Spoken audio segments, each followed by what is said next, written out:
Dios les bendiga, iglesia. Vamos a orar y vamos a pedirle al Señor que hable a nuestro corazón. Gracias, amado Dios, por haberte alabado. Gracias por haber venido hasta tu casa a adorarte como solo tú te mereces. Gracias porque el pastor Kendall y su esposa nos acompañan. Gracias por todo lo que tú estás haciendo por medio de ellos para que ellos sigan predicando el Evangelio y muchos de esos niños y sus padres te puedan conocer, que es nuestro mayor propósito, Señor. Primero glorificarte a ti, gozar de ti para siempre y después allí comunicar las buenas noticias de salvación a aquellos que no te conocen, Señor. Sigue usándole, Dios. Sigue usándole, susténtale, provéele, cuídale. Ahora, mi buen Padre, te rogamos, te imploramos, te suplicamos por los méritos de Cristo, por cómo cantamos, Señor, que ya tú moriste en la cruz por nuestros pecados, que tú nos has dado salvación. Ahora, Dios, lleno de tu perdón, lleno de tu presencia por tu Santo Espíritu, te pedimos que seas hablando a nuestros corazones, Señor. Padre, quita de nosotros ahora cualquier distracción, quita de nosotros ahora cualquier problema de la casa, discusiones de los matrimonios, con los hijos, falta de perdón, con un hermano de sangre, con un hermano de la iglesia. Quita cualquier cosa que pueda estar atormentando nuestra alma y ayúdanos a concentrarnos solo en ti. Solo tú mereces ahora toda la atención, solo tú mereces todo cuidado y que cada palabra dicha, Señor, por tu siervo sea una palabra correctamente interpretada y que venga de ti, Señor. A pesar del predicador, ministra a tu iglesia y que tu iglesia se vaya llena de tu palabra y dispuestos a vivir para tu gloria. En el nombre de Jesús. Amén.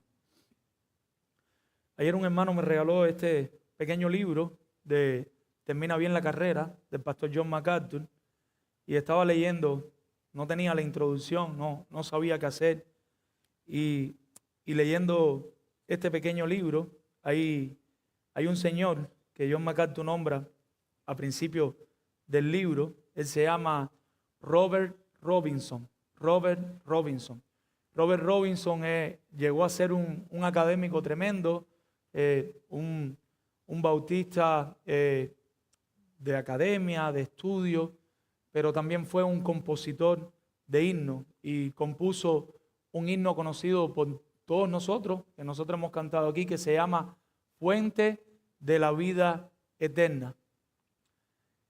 Este señor empezó muy bien la carrera. Él fue expuesto a predicaciones de Whitefield, se encendió la pasión por el Señor, se arrepintió, creyó en el Señor, seguía al Señor. Pero con el tiempo se fue convirtiendo, dice John MacArthur, más en un académico que en un predicador. Con el tiempo se fue convirtiendo más en una persona que conocía a Dios mentalmente, que sabía de la existencia de Dios, que quizás podía trazar ciertos textos de manera certera y correcta, y dejó de convertirse en una persona que amaba a Dios. Dejó de convertirse en una persona que todo ese conocimiento de Dios rompe su corazón y le lleva a adorarle y a servirle para su gloria. Con el tiempo cayó en pecado, con el tiempo su vida se convirtió en algo que al Señor no le agradaba. Y narra aquí mismo John MacArthur que él iba en una ocasión montado en un autobús y había una señora comentando la canción, meditando en la canción. Él está sentado al lado y la señora le pregunta, ¿has escuchado este himno, Fuente de la Vida Eterna? Y él con un poco de alegría le dice, yo fui quien compuso ese himno. Mis hermanos, esto no es una situación ajena a ninguno de nosotros. Muchos de nosotros podemos empezar conociendo a Dios, quizás viendo hasta los milagros de Dios, viendo al Señor salvando a nuestros familiares, viendo al Señor obrando en nuestras vidas, pero con el tiempo descuidamos nuestra relación con el Señor. Con el tiempo nuestros corazones se enfrían y vivimos de historia. Cuando yo era joven, cuando yo hacía esto, cuando yo hacía aquello, y se nos olvida cuidar de lo más importante en nuestra vida, que es nuestra relación con nuestro buen Señor. Si eres predicador, pastor, un hermano, un miembro de la iglesia, cualquiera que sea tu condición, no hay nada más importante para nosotros en esta vida que cultivar una relación con el Señor. Dice John MacArthur, nuestro hermano Dani lo estuvo poniendo por el chat en estos días y comenta de esto mismo y dice, y aquí hay una razón por la que esto es un problema tan grande. Vivir fielmente la vida cristiana no es más fácil a medida que envejecemos. La santificación no se vuelve más fácil con una edad avanzada. El número y la intensidad de los dardos de fuego que los poderes del maligno dirigen hacia nosotros no disminuyen. Los obstáculos que enfrentamos no se vuelven más fáciles de superar. Además, la Escritura nos advierte, el que piense tan firme, cuidado que no caiga. Mis hermanos, hoy estaremos continuando la historia de un pueblo que conoció a Dios, de un pueblo que experimentó los milagros de Dios, pero un pueblo que fue sumamente descuidado y perdió lo más importante en su vida, y era cultivar una correcta relación con su Señor. Un pueblo que se volvió obstinado, un pueblo que se volvió idólatra. Pero quisiéramos hoy lanzar un poquito el lente, aunque sí vamos a estar viendo el pueblo, hoy vamos a regresar el lente, un poquito sobre el profeta. Hoy nos vamos a mover al profeta. Hemos puesto por título a este sermón, un siervo verdadero, un siervo verdadero. Y lo real, mis hermanos, es que los siervos verdaderos ministran a los corazones obstinados. Los siervos verdaderos ministran a los corazones obstinados. Los siervos verdaderos no ven los corazones obstinados y dicen, que se vayan al infierno. Sí, de todos modos. Los siervos verdaderos ven a los corazones obstinados y tienen compasión por esos corazones obstinados. E interceden ante Dios por esos corazones obstinados. Los siervos verdaderos, los creyentes verdaderos, porque todo creyente verdadero debería ser un siervo verdadero. Gracias, mi hermano. Gracias. Piensa en algún momento, al ver las personas perdiéndose en su alrededor, ¿qué él pudiera hacer para que esas personas reaccionen, para que esas personas se salven, para que esas personas cambien de padecer? Los siervos verdaderos ministrarán a los corazones obstinados. Y la pregunta que quisiera que nos podamos hacer ahora es, ¿cómo? ¿Cómo lo pueden hacer? ¿Cómo los siervos verdaderos pueden ministrar a los corazones obstinados? ¿Cómo pueden hacerlo? Y hay dos maneras a la luz de este texto. Pueden existir muchas más, pero hoy vamos a ver dos. La primera, versículo del 1 al 9, y es intercediendo compasivamente por ellos. Intercediendo compasivamente por ellos. Un siervo verdadero ve a las personas que se pierden y él va a orar a su Dios. Él se postra a rogarle a su Dios. Y si no, piensa en usted, viendo que sus hijos se pierden y usted orando por ellos, viendo que su cónyuge se pierde y usted orando por ellos, viendo que su padre se pierde y usted orando por ellos. Si es el caso de un pastor, usted ve a hermanos que se están alejando del Señor, a hermanos que se le está enfriando su relación con el Señor y usted intercede por ellos a Dios. Eso fue lo que hizo Amós en esta primera porción del texto. La palabra interceder la hablamos la otra vez, hace unos domingos atrás, cuando predicamos de Efesios. Es uno que separa entre dos. Aquí está el pueblo con un corazón duro, con un corazón obstinado. Aquí hay un Dios santo. Y ahora Amós, que es un profeta, está ejerciendo un poco de ministerio de sacerdote al interceder delante de este pueblo para que Dios no siga derramando su ira justa, santa y correcta sobre un pueblo pecador que merecía toda la ira de Dios, que merecía que Dios abriera el suelo y ellos cayeran abajo del suelo. Y ahí estamos, que su tarea es ir y denunciar el pecado, pero como es un siervo compasivo, no se limita a su oficio y a sus tareas, aunque sus tareas y oficios están bien delimitados y claros en la Escritura. Por compasión, ahora él hace la función prácticamente de un sacerdote. ¿Qué es lo que pasa, mis amigos? ¿Qué es lo que pasa mis hermanos, capítulo 7, verso 1. Y continuamos. Él está hablándole a una multitud de personas. Él lleva tiempo profetizando. Ahorita veremos ahí en el texto dónde. Y llega a esta porción y dice: así me ha mostrado Jehová el Señor. El Señor me dio una visión. El Señor me permitió ver esto que le voy a contar. ¿Qué cosa es lo que me vas a contar, Amós? He aquí, él criaba langostas cuando comenzaba a crecer el heno tardío, y he aquí, era el heno tardío después de la siega del rey. ¿Qué es lo que está diciendo Amós en esta primera visión? Bueno, Amós está diciendo que llegó una etapa específica del año. Y lo que está pasando en esa etapa específica del año es que ya la cosecha del rey se tomó. La primera cosecha era para el rey. La segunda cosecha es para el pueblo. Antes que llegue la cosecha del pueblo, Amós ve en visión que ya Dios tiene preparado un grupo de langostas para que las langostas devoren toda la cosecha, para que las langostas coman todo lo que hay. Y continúa Amós en su visión contando algo que estaba pasando, algo que pasó. Y aconteció que cuando acabó de comer la hierba de la tierra. Mientras me preparaba esta semana, busqué de nuevo un video de lo que eran las langostas y ver cómo actuaban. Y las langostas no actúan solas, mis hermanos. Las langostas actúan tengo la palabra por aquí, por algún lado, no es manada, ahorita me acordaré, en enjambre. Es un grupo grande de estos animalitos que parecen saltamontes, pero no son saltamontes. Hay 3 tipos, uno de estos tipos son las langostas. Ellas pueden estar ahí, parecer inofensivas. Cuando se une un grupo, mándate a correr, decimos. No porque te vayan a hacer nada a ti, porque devoran todo lo que se encuentre.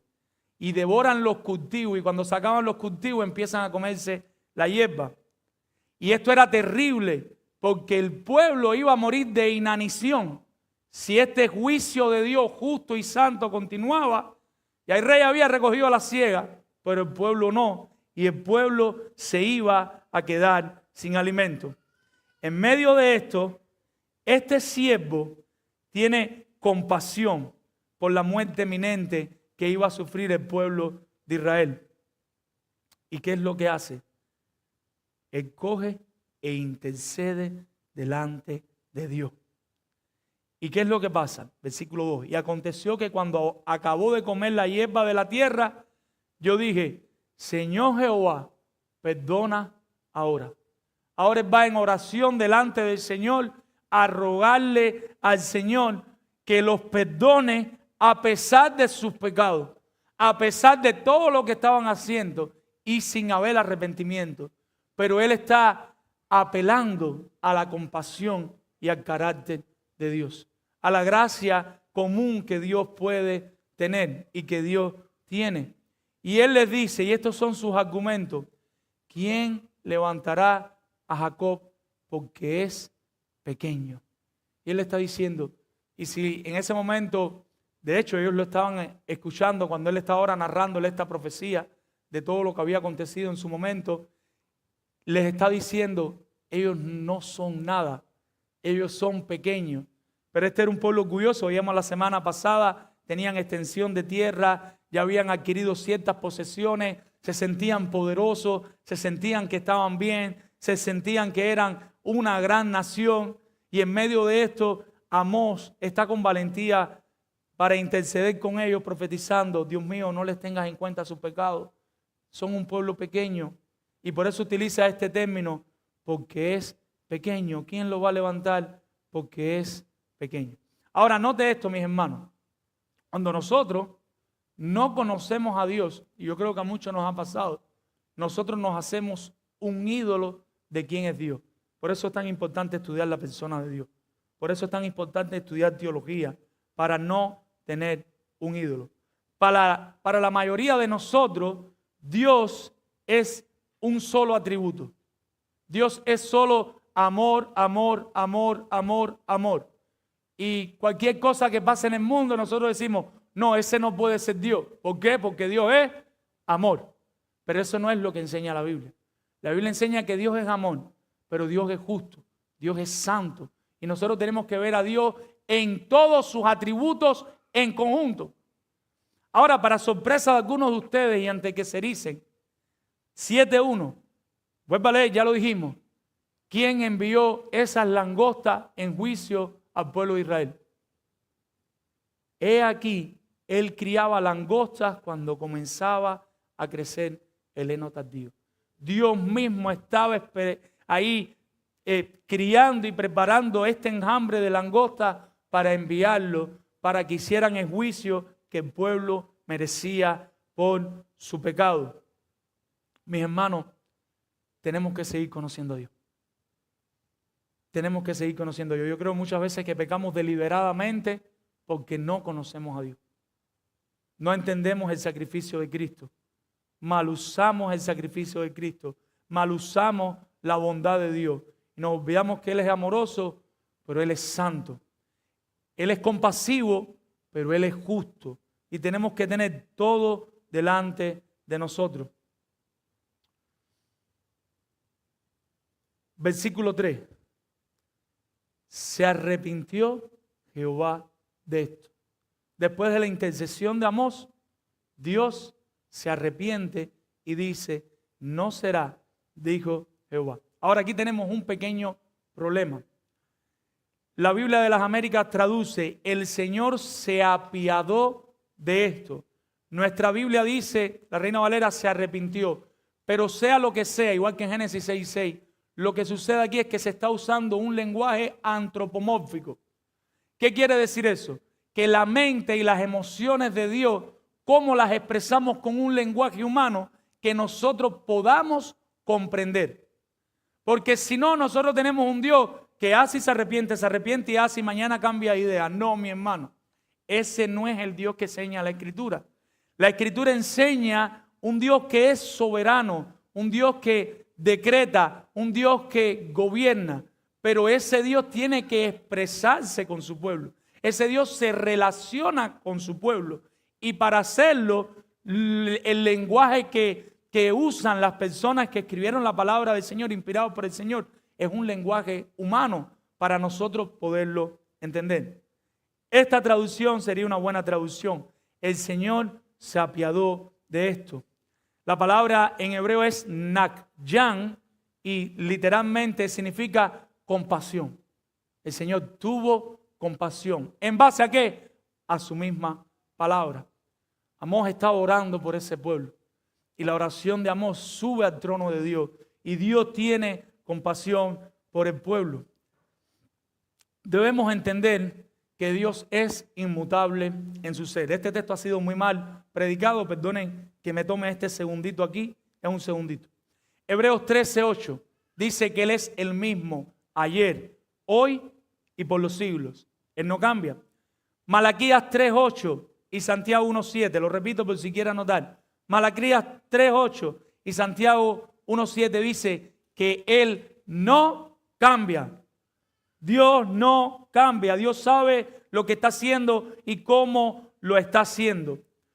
No se arrepintió como un ser humano, sino que movido por el ruego intercesor, desiste de aplicar el castigo que debería aplicar merecidamente sobre el pecado del pueblo. En este sentido, Él no perdona los pecados de ellos. Lo que hace en su gracia común es parar el juicio, como lo hace hoy con muchos que están aquí que no le conocen.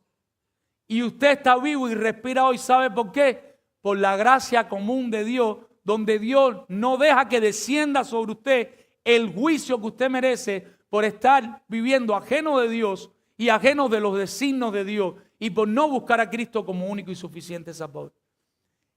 Dios en ese sentido para el juicio. No continúa con su juicio. Según la palabra en hebreo, tiene compasión por este pueblo. Esto vuelve a ocurrir. Dios para todo aquí. No sabemos qué tiempo, una cosa a otra. Él está delante del pueblo ahora contando todo eso. Pero de alguna manera, en la historia que él está contando, puede haber pasado un tiempo. De hecho, pasó un tiempo de una cosa a otra. Pero ahora cuenta una segunda historia. Otra oportunidad. Otro caso. Versículo 4. Jehová el Señor me mostró así. Vuelve a tener su segunda visión. Él les está narrando lo que ya pasó en algún momento. ¿Qué pasó? He aquí Jehová el Señor llamaba para juzgar con fuego. Y esto es un tipo de lo futuro que vendrá. Un tipo de alguna manera, el fuego está tipificando el juicio futuro. Las consecuencias que sufrirán todos los pecadores que nunca se arrepienten en algún momento de la historia. El fuego era algo común, ya lo hemos dicho, que utilizaban los ejércitos para atacar a otra ciudad. Pero ¿qué pasó con este fuego? Este fuego entró y consumió un gran abismo y consumió parte de la tierra. Fue por el pecado de ellos, por la manera pecaminosa que estaban viviendo, como Dios es un Dios santo, santo, santo, que no tolera el pecado, Dios derramó un fuego que llegó a entrar dentro de la tierra y empezó a secar agua que había debajo de la tierra. Empezó a secar el agua que hay subterránea de lo fuerte que estaba. Quema una parte de la tierra, empieza a consumir esta agua, y si ese juicio continúa, ¿qué le iba a pasar al pueblo completo? Iba a dejar de existir sobre la faz de la tierra. Todo el mundo se iba a morir, ya sea por el fuego o ya sea porque se iban a quedar sin agua. En medio de eso, ¿qué hace Amós? Verso 5, misma situación. Y dije, eso es una oración, en oración, Señor Jehová, cesa ahora. Orar es hablar con Dios. Hablando con Dios, intercede de manera compasiva por el pueblo de Israel delante de Dios, sabiendo todo lo que estaban pecando, sabiendo que Dios lo había mandado ahí. Es un caso diferente a Jonás. Si sacan a Jonás o a Pedro en ese momento ahí, dice, manda fuego, quémalo. Pero muchos hacen y tienen una mala idea de Amós y hablan muy mal de Amós. Amós tuvo mucha compasión de Israel mientras hacía su servicio. Yo creo que el Señor mira eso en todos sus hijos, pero en especial en los ministros, si tienen compasión por el pecado, si entienden la gracia, la misericordia del Señor, que todos somos pecadores, por eso nos fallamos tanto los unos a los otros, mis hermanos. Pero cuando Dios te hace entender el Evangelio de Cristo, tú tienes compasión y un amor compasivo. Está orando, dije, Señor Jehová, para, por favor, no continúe. Y le vuelvo a decir lo mismo, ¿quién levantará a Jacob? Ahí hablando de la descendencia de Jacob, ya lo vimos la semana pasada. Está hablando ahora en específico del reino del norte, porque es pequeño. Un pequeño no sabe diferenciar de su mano derecha y de su mano izquierda con claridad. Un pequeño da pasos, tropieza, se cae y dice, no le tengas en cuenta su pecado, por favor. Pero ¿de dónde está partiendo Amós? ¿De la ignorancia? No. Él sabe que el pueblo está pecando, pero lo está haciendo por la compasión que está sintiendo y porque sabe cuál va a ser el final de este pueblo. Versículo 6, se repite la historia. Se arrepintió Jehová de esto. La oración intercesora, Dios derrama su gracia común y Dios para el juicio que estaba enviando y dice, no será esto tampoco, dijo Jehová el Señor. Pero ahora las cosas se complican, porque Amós no sabe todo lo del futuro, pero ¿quién sí lo sabe? Dios. Y entonces Dios es tan compasivo y paciente con nosotros, porque nosotros actuamos según entendemos, hasta donde conocemos, pero Dios lo sabe todo. Miren lo que pasa en el versículo 7. Ahora Dios, con toda la paciencia que le ha tenido a Amós hasta ahora, en este momento de la historia, recuerden, Amós lo está contando, pero esto pasó, y viene y les dice ahora, otra visión más, tercera visión. Y Dios también, cuando Él le está narrando al pueblo, me enseña otra visión, porque Él le está dando el paquete entero de lo que pasó, pero las cosas fueron aconteciendo en el tiempo. Igual, no sabemos qué tiempo pasó, del versículo 6, en el momento que Amós lo vivió, al versículo 7, pero pasó, y ahora llegamos al versículo 7 y dice, y me enseñó así. Pero él sí lo está contando en el momento. ¿Me va a entender lo que les quiero decir?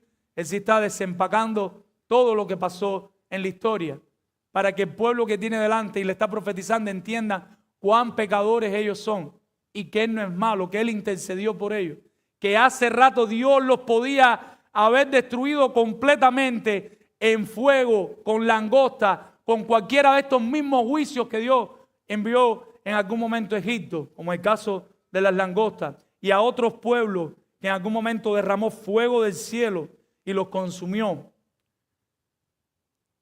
Y me enseñó así, versículo 7. Y he aquí el Señor estaba sobre un muro hecho a plomo y en su mano una plomada de albañil. ¿Y cuál es la imagen que toma ahora? La imagen de un albañil poniendo una plomada. Como yo no soy constructor, fui a Google de nuevo. Me corrigen sin pena si me equivoco. Y el Señor pone la plomada, pero la plomada, creo que se dice así, no puede volar. Este es el muro. Si la plomada está volando, está separada, está mal. La plomada no puede dormir, porque si está durmiendo es que el muro está virado para acá. Si está volando, te quedó el muro jorobado. Y si está acostada así arriba del muro, fue que el muro también te quedó mal. ¿Cómo tiene que estar el muro? Recto, a plomo, dicen los albañiles. El muro tiene que estar a plomo. Si la plomada está como tiene que estar, entonces el muro está recto. Dios, dice la Biblia de las Américas más claro, se para al lado del muro, y la Nueva Versión Internacional, y parado al lado del muro, cuando él ve su plomada, miren lo que pasa. Jehová entonces me dijo, versículo 8, ¿qué ves, Amós? Y dije, una plomada de albañil en la visión. Y el Señor le dijo, he aquí, dijo, yo pongo plomada de albañil en medio de mi pueblo Israel. ¿Y cuáles son sus conclusiones? No lo toleraré más. Esto está mal. Los perdoné, los volví a perdonar. Ahora estoy poniendo la plomada, Amós. 2 veces hemos parado el juicio. El pueblo no ha cambiado. El pueblo sigue con un corazón duro y encallado de pecado, sin buscar mi rostro, sin arrepentirse, y los sigo bendiciendo y me siguen dando la espalda y les sigo dando un día más de vida y no me miran y no me buscan, y les sigo permitiendo que esta noche coman y no me miran y no me buscan, y les permito que mañana se levanten y no me miran y no me buscan, no me sirven, no se dan cuenta que yo soy el que soy. Versículo 9. ¿Qué pasa? Juicio. Dice en el 8, no lo toleraré más. Hasta aquí llegó. ¿Qué va a pasar? Los lugares altos de Isaac serán destruidos y los santuarios de Israel serán asolados, y me levantaré con espada sobre la casa de Jeroboam. Israel suspendió el examen y comienza un juicio inminente que ya venía en camino. Dios no permite más sus pecados y Dios ya no los dejará sin el castigo justo por el pecado que tienen. Versículo 9. Los lugares altos de Isaac son destruidos. ¿Qué son los lugares altos de Isaac? Eran los sitios tradicionales de adoración cananea pagana. Habían vuelto esos lugares un sitio, imagínate, el pueblo de Dios haciendo un altar a los dioses cananeos. Usted puede buscar esto en Reyes, Segunda de Reyes 17, del 7 al 12. Vamos a leerlo para poder entender bien este contexto en el cual estaba sucediendo nuestra historia. Vamos a Segunda de Reyes, mis hermanos. Si no tiene Biblia, acérquese al del lado, enciéndela en el celular, pero no deje de leer. Segunda de Reyes 17, 7 al 12. Vamos a leer en esta ocasión del 7 al 12. Tenía el 22 y el 23, pero yo creo que tenemos tiempo. Vamos bien. Dice la palabra del Señor. Segunda de Reyes 17, del 7 al 12. Después usted en casa lo puede leer todo. Porque los hijos de Israel pecaron contra Jehová su Dios, que los sacó de tierra de Egipto, de debajo de la mano del faraón, rey de Egipto. Ahí está usted, ponga el nombre de usted ahí. Y temieron a dioses ajenos y anduvieron en los estatutos de las naciones que Jehová había lanzado de delante de los hijos de Israel, y en los estatutos que hicieron los reyes de Israel. Los reyes se volvieron sus dioses. Ahorita lo vamos a ver. Y los hijos de Israel hicieron secretamente cosas no rectas contra Jehová su Dios, edificándose ¿qué? Lugares altos en todas sus ciudades, desde las torres de las atalayas hasta las ciudades fortificadas.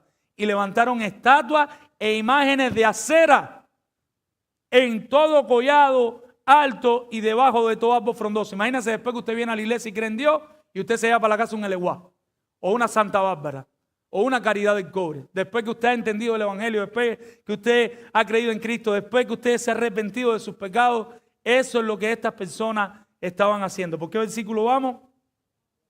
Por el 11. Y quemaron allí incienso en todos los lugares altos, a la manera de las naciones que Jehová había traspuesto delante de ellos. E hicieron cosas muy malas para provocar a ir a Jehová. Y servían a los ídolos de los cuales Jehová les había dicho: vosotros no habéis de hacer esto. Jehová amonestó entonces a Israel y a Judá, porque el juicio continúa, la historia continúa. Judá también va a ser deportada por Babilonia. Israel es deportada primero por los asirios. Ellos son llevados primero, el reino del norte. Y de todos los videntes diciendo, muchos profetas le envió. ¿Y qué le decían los profetas? Volveos de vuestros malos caminos, guardad mis mandamientos, mis ordenanzas, conforme a todas las leyes que yo ya les había escrito a vuestros padres. Recuerda, no se hagan imagen de lo que está en el cielo, de lo que está en la tierra, no se hagan imagen. No adoren ídolos, cuántas veces lo había dicho. Y que os he enviado por medio de mis siervos los profetas. Mas ellos no obedecieron, endurecieron su cerviz, como la cerviz de sus padres, porque no era un problema de ellos, un problema de los papás, de los abuelos, de todo el que no quiso volverse al Señor y adorar al Señor como su único Dios. Los cuales, ¿cuál era el problema? ¿Cuál era el problema? No creyeron en Dios. Eran incrédulos. No creyeron en Jehová su Dios. Y desecharon sus estatutos y el pacto que él había hecho con sus padres y los testimonios que él había prescrito a ellos. Y siguieron la vanidad y se hicieron vanos y fueron en pos de las naciones que estaban alrededor de ellos, de las cuales Jehová les había mandado que no hiciesen a la manera de ellas. Dejaron todos los mandamientos de Jehová su Dios y se hicieron imágenes fundidas de 2 becerros. Y ahí el sacerdote de ellos tiene mucho que ver con esto. Y adoraron a todo el ejército de los cielos y sirvieron a Baal, otro Dios más. E hicieron pasar sus hijos y a sus hijas por fuego y se dieron a adivinaciones y agüeros y se entregaron a hacer lo malo ante los ojos de Jehová, provocándole a ira. Y vamos a leer ya el 22 y el 23. Y los hijos de Israel anduvieron en todos los pecados de Jeroboam que él hizo, sin apartarse de ellos, hasta que Jehová quitó a Israel de delante de su rostro, como él le había dicho, por medio de todos los profetas, sus siervos. E Israel fue llevada cautivo a su tierra, de su tierra a Asiria hasta hoy. Ahí nos adelantamos un poquito en el tiempo, pero es importante saber las consecuencias de la plomada y lo que Dios les está diciendo. En ese momento Amós está delante de todo el pueblo y le dice: toda esa idolatría que ustedes pusieron, versículo 9, será destruida. Todos esos santuarios falsos que ustedes hicieron serán destruidos. Destrucción para toda la idolatría, porque Él es un Dios santo. Él es un Dios que no tolera la idolatría. Él es un Dios que no tolera el pecado. Y me levantaré con espada sobre la casa de Jeroboam. Y si bien Jeroboam no murió de manera directa, su descendencia sí lo hizo. Mis hermanos, los sacerdotes verdaderos intercedían por el pueblo ante Dios y ofrecían sacrificio y Dios perdonaba al pueblo. Pero ¿qué hacía el pueblo? Volvía a pecar. Y los sacerdotes, ahora no estoy hablando de Amós, volvían allí delante del Señor, delante de Dios, y volvían a ofrecer sacrificios por el pueblo. Dios perdonaba al pueblo. ¿Y qué hacía el pueblo? Volvía a pecar. Mis hermanos, este pasaje, hasta este punto, nos muestra la necesidad que todos nosotros tenemos de un intercesor verdadero y perdurable en el tiempo. Y ese intercesor se llama Jesucristo. Venid a mí todos los que están cargados y trabajados, y yo os haré descansar. Encontraremos reposo solo en Él. Encontraremos perdón suficiente para siempre solo en Él, porque nosotros seguiremos pecando. Pero ¿cuál es la diferencia? No solo que no practicamos el pecado, sino el intercesor que tenemos ahora a favor nuestro. Porque muchos de nosotros merecemos tanto fuego e ira como muchos que quizás hoy nos visitan y no conocen al Señor todavía. ¿Cuál es la diferencia de que nunca lo vamos a recibir nosotros y por el contrario recibiremos las moradas eternas? Cristo, nuestro intercesor verdadero. Por lo tanto, si tú estás aquí, corre a Cristo en arrepentimiento y fe. Reconócele como tu Señor y Salvador. Arrepiéntete de tus pecados. Acaba de analizar toda la bondad que Dios ha tenido para contigo y que en cualquier momento Él puede hacer lo que quiere y corre a Cristo por salvación. Busca el auxilio de Cristo. Amós está ejerciendo aquí de profeta. Ahora intercede por el pueblo. Dios detiene su castigo, pero el pueblo sigue pecando. Amós es un intercesor compasivo, pero no suficiente. Amós es un intercesor compasivo, pero no suficiente. Se requiere para corazones obstinados un mayor, perfecto y permanente intercesor, que no solo detenga el castigo, sino que justifique al culpable. Por eso Pablo en Romanos 8:34 dice, ¿quién es el que condena? Cristo Jesús es el que murió. Porque Él puede seguir condenando. Pero ¿cuál es la diferencia del que condena? Cristo murió por mí. Si tú estás aquí, y esto es para los creyentes ahora, y tú tienes un esposo, o una esposa, o un compañero de trabajo, yo supongo que tú estés luchando por tu santificación. No te quiero apoyar en tu pecado. Estoy hablando de las críticas injustas. Con razón, porque quizás no debemos cometer esos pecados. Me estoy enredando en el pantano, pero espero hacerme entender porque estoy apuntando al corazón. Y de verdad que quizás pecaste de manera estrafalaria anoche, tan desagradable lo que hiciste anoche, como que no es un pecado tan evidente. Cualquiera de los dos me sirve. Y ahora viene alguien a acusarte y a decirte, tú eres un vil pecador que lo que mereces es el infierno. La única respuesta que nosotros podemos darle es Romanos 8:34. ¿Quién es el que condena? Cristo, Jesús. Él es el que murió, más el que también resucitó, el que además está a la diestra de Dios para interceder por mí. Y a pesar de mi pecado, sé que voy a entrar en su cielo, porque corro a Él en arrepentimiento y fe, y me arrepiento de mi pecado, y sé que su sacrificio se hace efectivo en mí. Si tú pecaste anoche de manera estrafalaria, que no tenías que hacerlo, arrepiéntete. Y si no sabes cómo salir de ahí, busca ayuda pastoral, busca ayuda de hermanos maduros y de hermanas maduras, pero también recuerda que te puedes refugiar en Cristo. Puedes ir a Cristo porque eres un intercesor permanente y necesario. Pecador obstinado que te encuentras aquí de nuevo. Voy al segundo round. Aquí hoy, por la pura providencia de Dios, podemos orar por ti para que Dios detenga su castigo sobre ti. Pero ¿sabes qué vas a hacer? Vas a seguir pecando. Y volvemos a orar por ti y tus pecados no son perdonados porque tú no te arrepientes. ¿Cómo Dios te va a perdonar tus pecados? Tú no lo reconoces como Señor. ¿Cómo Él va a ser tu Señor?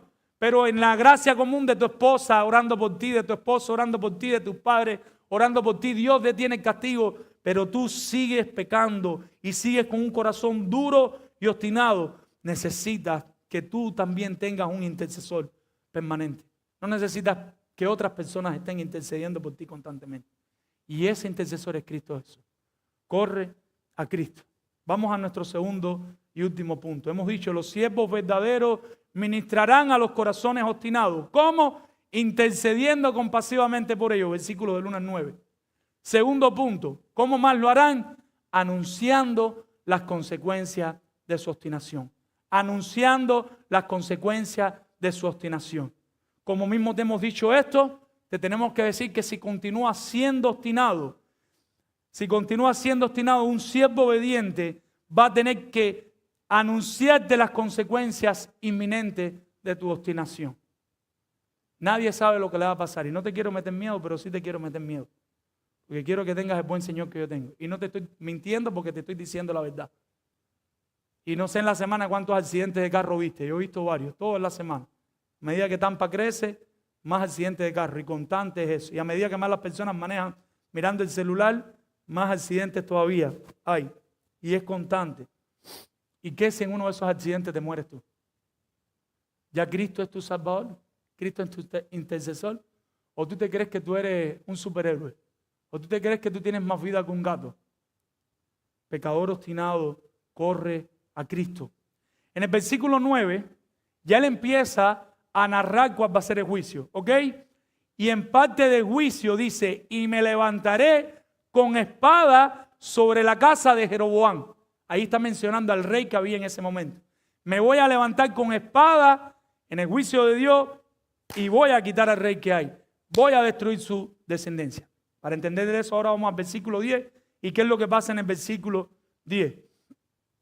Quiero ir un poquito antes. Vayan al 5. Recuerden el 5 para afirmar lo que decimos.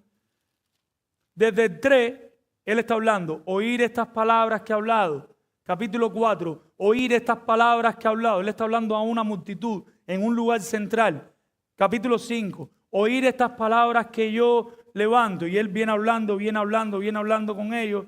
En este momento que él está hablando de parte del Señor, versículo 10, ahora salta el sacerdote. Le tocaron al ídolo. ¿Quién era el ídolo? El rey. El rey.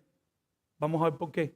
Entonces el sacerdote Amasías de Betel, Betel quedaba en el reino del norte, era su lugar de adoración, el hombre más espiritual que debía haber ahí, el hombre que más conociera la palabra, el hombre que más temor de Dios debía tener, era un siervo falso. Hablamos en nuestro argumento, los siervos verdaderos ministran a los corazones obstinados, los siervos falsos no ministran, porque están más pendientes de su éxito, de que su mensaje prospere, de ser famoso, de tener dinero, que las personas conozcan la verdad. El siervo verdadero te dirá lo que dice la palabra del Señor. Te dirá, así dice el Señor, amén. Pero el siervo falso te va a endulzar la pastillita. No te va a hablar de las cosas. Por eso una iglesia como esta quizás no tiene tantos miembros que 2 o 3 que hay en 3, 4 cuadras. Y no estoy hablando más de esa iglesia. Pero he escuchado sus mensajes en ocasiones y nunca hablan del pecado y siempre hablan de la prosperidad. Entonces el sacerdote Amasías de Betel envió a decir a Jeroboam, rey de Israel: Amós se ha levantado contra ti en medio de la casa de Israel. La tierra no puede sufrir todas sus palabras. Vayan a decirle al rey rápido que este profeta está, voy a hablar un poquito en cubano ahora, medio dominicano, que este profeta está poniendo esto malo y que venga para acá porque se nos va a revelar todo el mundo aquí y se va a poner malo esto y yo voy a perder mi empleo y el rey no me va a bendecir más y yo me voy a quedar sin dinero y yo no quiero que eso pase, así que vayan para allá. Pero no tiene con eso. Nosotros decimos, se vira, se vuelca Amós y le dice, porque así ha dicho Amós, y este era el mensaje: Jeroboam morirá a espada e Israel será llevado de su tierra en cautiverio. Y continúa el 12. Y Amasías dijo a Amós, vidente, vete, huye a la tierra de Judá y coma allí tu pan y profetiza allá. En otras palabras, ¿qué es lo que le está diciendo? Miren esto que interesante. Le está mandando a callar y le dice, mira, vete a ganarte el dinero en tu pueblo. Vete para el reino del sur. Él pensaba que él era un profeta de oficio. Él sí era profeta porque Dios lo llamó y lo puso a profetizar. Pero él no venía de una escuela profética. Él no había tenido un entrenamiento profético porque, como habíamos dicho, los profetas no solo profetizaban del pasado y del futuro, sino que estudiaban mucho la palabra y ministraban al pueblo también con la palabra. Era parte del trabajo, de la labor de las escuelas proféticas en el Antiguo Testamento. Amasías no lo sabe y le dice, mira, vete para allá a profetizar. Vete para allá a decirle a las personas de allá lo que le tienes que decir y déjame esto tranquilo. Para de hablar. Pero el verdadero siervo de Dios, cuando Dios tiene un mensaje para darle, no va a callar. Y va a hablar aunque todo el mundo le mande a callar. Y no profetice, versículo 13, más en Betel, porque es santuario. Y miren esto, mis hermanos. Y uno se espera aquí que diga, porque es santuario de Dios. Porque esto aquí es de Dios Todopoderoso. Pero le dice, pero es santuario del rey y capital del reino. Este hombre corrupto, este siervo falso, tenía más temor del hombre que de Dios. Y él sufrió el juicio de Dios. Y lo sufrió de manera fuerte. Este hombre estaba preocupado porque se le cayera el negocio. Prefiere mentir y decir lo que el rey quiere oír que decirles la verdad, aunque le cueste que su mismo pueblo piense mal de él. El siervo verdadero les enseñará de todos los temas de la palabra, porque están en la palabra, a cuesta de que piensen mal de él. Y todos nos hemos visto en esa tentación. Hay temas que no queremos tocar porque si los tocamos, ¿qué van a pensar de nosotros? Van a pensar que somos corruptos. Pero el siervo verdadero tiene que predicar ¿qué parte del consejo de Dios? Todo el consejo de Dios. Versículo 14. Entonces respondió Amós y dijo a Amasías: Amasías, tú estás un poco equivocado. Yo no soy profeta, ni soy hijo de profeta. Yo no vengo de una escuela profética, sino que yo soy boyero y recojo higos silvestres. Amasías, mira, tú no entiendes esto. Yo no vivo de la profecía. Yo no vengo de allá. Yo vine aquí porque el Señor me mandó. Yo vine aquí porque Dios me hizo un llamado y me dijo, ve. Y el Señor me mandó y yo estoy obedeciendo. Pero mi profesión es otra. Yo no estoy aquí porque yo nací en una escuela de profetas y porque yo de toda la vida lo que estudié en la universidad fue profetísimo. Yo estoy aquí porque el Señor me mandó. El Señor me envió y en temor a Dios es que yo estoy aquí. Yo me dedicaba a trabajar con bueyes en el campo. Yo me dedicaba a un tipo de injertación ahí en las plantas para que dieran más fruto, para que florecieran mejor. Eso es lo que hacía yo. Ese es mi conocimiento. Con eso me ganaba la vida y estaba bien y tranquilito. Pero pasó algo en mi vida. Yo no tenía que meterme en esto. Yo tenía mi vida hechecita, tranquila, pero hecha. Pero ¿qué fue lo que pasó? Versículo 14. 15. Gracias. Y Jehová me tomó de detrás del ganado. Ahí donde yo estaba en el campo con mis vaquitas, inyectándolas, cuidándolas.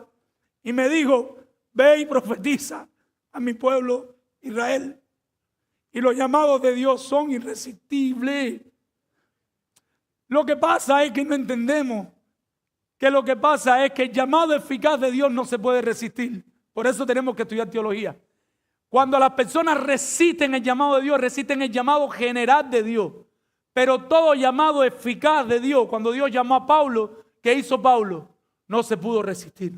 Y cuando Dios nos llamó a todos nosotros, ¿quién le pudo aguantar? Nadie, porque el llamado eficaz de Dios es irresistible. Los ejemplos de llamados que se rechazan son llamados generales, en un sentido general. Y esta es la muestra que hay un llamado general que hizo el pueblo, rechazó el llamado general de Dios. Pero tenemos un llamado particular, específico a un siervo. Y ese llamado no falló. Y él lo llamó. Y el siervo respondió. Y el siervo tuvo que arrodillarse ante su Dios. Ahora pues, tú me estás diciendo que no profetice. Ahora te voy a profetizar porque mi Dios me dijo que tenía que profetizar. Ahora pues, oye palabra de Jehová. Tú dices no profetices contra Israel, ni hables contra la casa de Isaac, pero se le olvida que Amós tiene uno más grande que ese sacerdote que está delante de él. Por tanto, así dicho Jehová, tu mujer será ramera en medio de la ciudad. Y esto no es algo fácil, porque ser ramera eran dos cosas. O se iba a acostar con otros hombres, imagínese ver tu mujer acostándose con otros hombres a la fuerza. O la situación económica iba a ser tan grande que él no iba a estar ahí, su mujer se iba a tener que prostituir para ganar dinero. Cualquiera de las dos es terrible. Y tus hijos y tus hijas los van a matar con una espada. Y tu tierra se le va a repartir a todo el mundo y se va a quedar todo el mundo con ellos. Lo que pasó por ahí fue todo el mundo. Pasó a Siria, después pasó a Babilonia, después pasaron los griegos, después pasaron los romanos, después estuvieron un tiempo en la iglesia católica, después llegaron los musulmanes, hasta que Israel volvió a tomar su tierra de nuevo. Pero lo que ha pasado por ahí ha sido de todo. Y los santuarios de Israel serán asolados y me levantaré con espada sobre la casa. Me fui del versículo 17. Por tanto, así ha dicho Jehová, y tus hijos y tus hijas caerán espada, y tu tierra será repartida por suerte, y tú morirás en tierra inmunda, e Israel será llevado cautivo lejos de la tierra. Y llegamos entonces al capítulo 8, versículo 1, y viene la cuarta visión. Son 4 visiones. ¿Y cuál es la visión? Y así continúa él hablando, así me ha mostrado Jehová el Señor. He aquí un canastillo de fruta de verano. Para poder entender esto, voy a utilizar esta ilustración que escuché.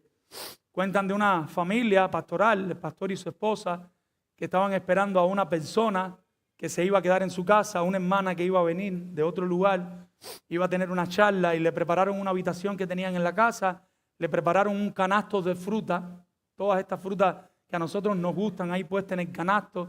Se la pusieron en la habitación, todo estaba listo para que la hermana llegara y ellos cogieron y se fueron. De pronto llaman y le dicen, mira, ya la hermana no puede venir hoy, va a venir la semana que viene. Ah, no, está bien, no hay problema, está bien. Pero ¿qué se les olvidó? El canasto de fruta que estaba en el cuarto. Cuando la mujer llegó y con tremenda alegría le fueron a abrir el cuarto, lo que había allá adentro era pudrición, era terrible, era hedor, toda esa fruta fermentada, el olor etílico de todas esas frutas. Versículo 2. Y dijo, ¿qué ves, amor? Y respondí, un canastillo de frutas de verano. Y ahí es cuando el Señor le dice, y me dijo Jehová, ha venido el fin sobre mi pueblo Israel. No lo toleraré más. Es un juicio irreversible. Es un juicio que ya viene en camino. ¿Qué iba a pasar? ¿Qué iba a pasar? Y los cantores del templo, la Biblia de las Américas tiene como de los castillos, pero es la misma idea. Gemirán en aquel día, dice Jehová el Señor. Muchos serán los cuerpos muertos. En todo lugar los echarán fuera en silencio. Mi hermano, iba a haber mucha muerte por su pecado. Los cantores del templo y del palacio, en vez de cantar, ¿qué iban a hacer? Llorar, porque se les acabó la fiesta. El juicio llegó. Se acabó la falsa religión. Ya no hay más falsa religión. La religión que estaban practicando era una religión falsa, porque eran inconversos, porque sus corazones no estaban con el Señor. Y nadie puede dar lo que no tiene. Se acabó la idolatría. Ahora, iba a haber mucha muerte. Y esto es algo muy típico en las derrotas en la historia del Medio Oriente. Cuando habían guerra, la matanza era extrema, era tremenda. Vamos conmigo a Mateo 3 para ilustrar un poquito este punto. Mateo 3, versículos del 10 al 12. Vamos a leer Mateo 3. Nuevo Testamento, prendan los celulares, acérquese a un hermano, no se quede sin leer. Mateo 3, versículos del 10 al 12. ¿Qué dice la palabra del Señor? Y ya también el hacha está puesta sobre la raíz de los árboles. Por tanto, todo árbol que no da fruto es cortado y echado en el fuego. Yo a la verdad os bautizo en agua para arrepentimiento, por el que viene tras de mí, cuyo calzado yo no soy digno de llevar, es más poderoso que yo. Él os bautizará en Espíritu Santo y fuego. Quiero que vayamos a 2 de Pedro 3, después comentamos los dos. 2 de Pedro 3, del 10 al 12. 2 de Pedro 3, 10 al 12. 2 de Pedro 3, 10 al 12. Pero el día del Señor, ¿se recuerdan?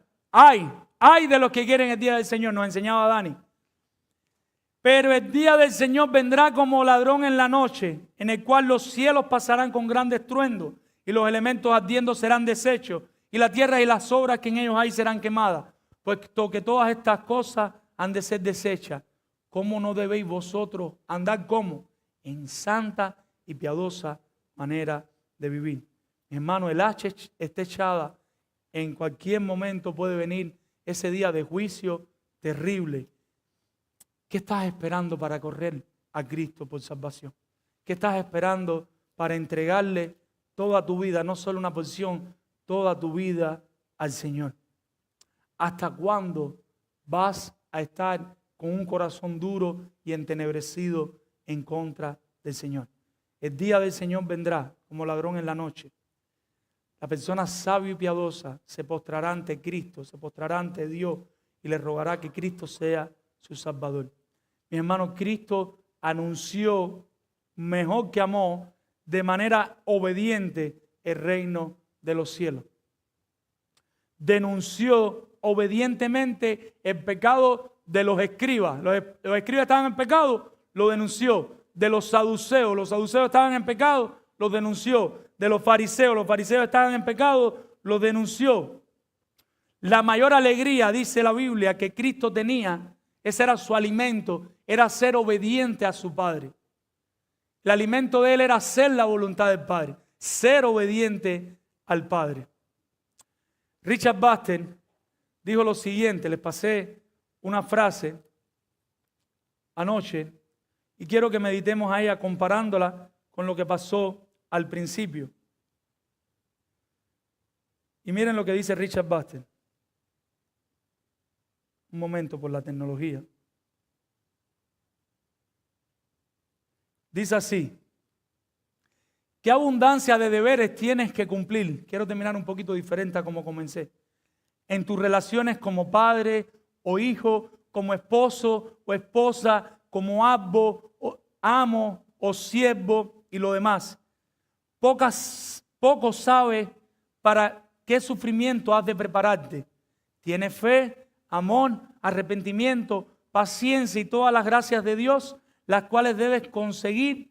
Ejercítate diariamente y aumenta. Tienes que preparar tus cuentas, obtener la seguridad de la salvación y prepararte para la muerte y el juicio. ¿Qué piensa tu corazón de todo este trabajo? Por más que intentes postergarlo de manera ligera, es Dios mismo quien te lo ha encomendado y debe ser hecho a tiempo o estarás perdiendo para siempre. Y sin embargo, no solo debe ser tu trabajo, sino tu deleite. Esto te ha sido designado como tu principal recreación. Miren las Escrituras y en tu corazón y encontrarás que todo esto debe hacerse. Y piensas en tu conciencia que esto no es un asunto mayor que tus arreglos llamativos, tus visitas ociosas o tus deportes innecesarios. ¿Qué está diciendo Richard Baxter? Que ocuparnos de nuestra salvación y de nuestra devoción por el Señor es la cosa más importante que todos los aquí presentes tienen que hacer. Más importante que todos tus negocios, más importante que tu familia, más importante que todo en tu vida, que tu salud física. Tu salud física te dará unos años más de vida, pero después de eso, ¿a dónde irás? Pero tu salud con el Señor te permitirá permanecer en la línea, llegar fiel hasta el final, como decía MacArthur al principio, y entrar en el cielo del Señor y alabarle y adorarle por los méritos de Cristo. ¿Qué es más necesario y urgente para ti, amado hermano? ¿En qué estás dedicando tu tiempo? ¿Estás apartando, aunque sea un tiempo pequeño, para encontrarte con tu Señor, para no descuidar esa relación con Él, aunque poco a poco ese tiempo vaya creciendo y creciendo y creciendo? Posibles pastores que hay aquí, que estamos trabajando con ellos. Una de las tareas de un siervo verdadero es interceder en oración ante Dios por tus hermanos. No esperes ser reconocido como un siervo oficial para orar por el rebaño. Empieza a orar ahora. Empieza a practicar, encontrarte de rodillas, orando por los enfermos, orando por los hermanos de las congregaciones. Visita, necesitas a Cristo. Sin Cristo, el juicio es inminente en tu vida. Corre a Cristo, visita que nos acompaña. No importa que me digas pedante, que me digas ya viene con el lequelé, que no me interesa. Porque quizás un día esto entre en tu mente y en tu corazón y tú eres salvo de todos los infiernos que te tocarán. Y quizás un día, por la gracia de Dios y para la gloria del Señor, me des gracia por ser tan pesado y tan insistente. ¿Eres un siervo verdadero o uno falso? Pregúntate, ¿eres un siervo verdadero o uno falso? ¿Sirves para agradar a Dios o para agradar a las personas? Para que te vean. Si nadie te ve, ¿estás sirviendo al Señor? ¿O eres como la camarita que solo te pones a trabajar ahí cuando la camarita te está enfocando? Pero cuando nadie te ve, estás pensando, ¿en qué aprovecho mi tiempo? ¿Cómo puedo servir? ¿Estás dispuesto a corregir el pecado como Amós en tus hermanos a pesar de las consecuencias, escogiendo ser obediente a Dios y perder el temor al hombre? ¿O te cuesta trabajo confrontar el pecado? Debemos tener más temor a Dios porque están pecando contra un Dios santo. ¿Te interesa más mentir para no perder tu puesto o estás dispuesto a obedecer a Dios y enseñar todo el consejo de la palabra? Dios necesita siervos que respondan de manera obediente a su llamado y se levanten y lleven su mensaje. ¿Hasta cuándo vas a seguir sin obedecer el llamado irresistible del Señor? ¿Qué quieres? ¿Que todo esté listo, que todo esté perfecto para servir al Señor? No funciona así. Amós tenía un pincho en una vaca y una tijera cortando hierba. Y de ahí salió a lo que el Señor le estaba mandando a hacer. Fiel es el que llama. Fiel es el que te va a acompañar. Estás esperando que sí, que ya, ahí vas a empezar a servir. Yo no puedo hacer, mi hermano, eso. Enséñame cómo se hace eso. Dios necesita siervos que respondan de manera obediente a su llamado. ¿Cómo sabemos cuando alguien está siendo llamado a un ministerio? No puede hacer otra cosa que no sea servir a su Señor. Si esa persona tiene ese llamado, el Señor lo está llamando al santo ministerio. No se halla, no importa que tenga 5 computadoras, no importa que tenga aire acondicionado, no importa que tenga todos los lujos del mundo. Si no le sirva a sus señores, no se halla. Si no le sirve a sus señores, no está tranquilo. Ahí está el llamado del Señor, porque Dios es quien lo está llamando a sí mismo con la salvación. ¿Quieres saber si eres salvo? O quieres saber, quizás no eres salvo todavía, pero quieres saber si el Señor te está llamando. A pesar de todo lo que te he dicho, no puedes dejar de venir aquí los domingos. Y peleas y protestas, pero dices, invítame que voy. Porque posiblemente el Señor te esté llamando. Y el resultado va a ser salvación. ¿Por qué? Porque su llamado eficaz es irresistible. Vamos a orar. Padre, Señor, en esta hora venimos delante de ti, rogándote, intercediendo por todos los que están aquí que no te conocen. Por nuestros padres que no están aquí y no te conocen. Por nuestros hermanos que no están aquí y no te conocen. Los hermanos de sangre. Por los hijos, Dios, que están aquí, pero muchos no te conocen todavía. Otros no están. Rogándote por todos ellos, dijo que tú los salves, Señor. Amor nos sirve de ejemplo, pero Cristo es nuestro mayor ejemplo, Señor. Y como vamos a fallar, ayúdanos a seguir predicándole el Evangelio para que ellos tengan una relación directa contigo a través de los méritos de Cristo. Perdona cada falta y cada pecado en nosotros, Señor. Y ayúdanos a temerte más a ti que a los hombres. Y ayúdanos a servirte siempre por amor. En el nombre de Jesús, amén. Señor les bendiga, mi hermano.